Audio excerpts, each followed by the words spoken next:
અને હવે આપણે સીધા લઈ જઈએ પ્રદેશ ભાજપાની પત્રકાર પરિષદમાં. સમગ્ર પ્રકરણ અને સમગ્ર ભ્રષ્ટાચારને આપણે જોઈએ તો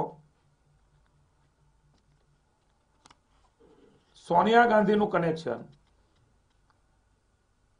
ભારતની આપણી એજન્સીઓ ઉપર શંકા કરી રહી છે એવા કોંગ્રેસના નેતાઓને પૂછવા માંગુ છું કે ગભરાટમાં તમે પ્રેસ લ્યો છો, તમે ખુલાસા આપો છો, કેમ તમારે તાત્કાલિક ખુલાસા આપવાની જરૂર પડે છે?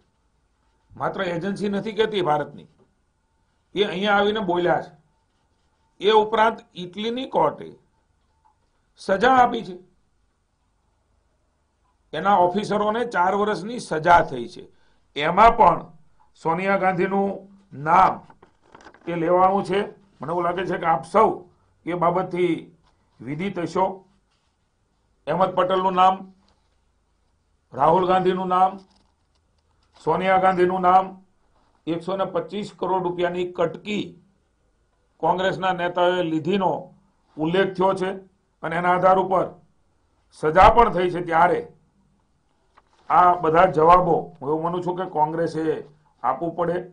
સિગ્નોરા ગાંધી એટલે ઇટલીમાં મિસિસ ગાંધી તરીકે ત્યાં એ પ્રકારે વાત શબ્દોમાં થતી હોય છે, એનો ઉલ્લેખ થયો છે.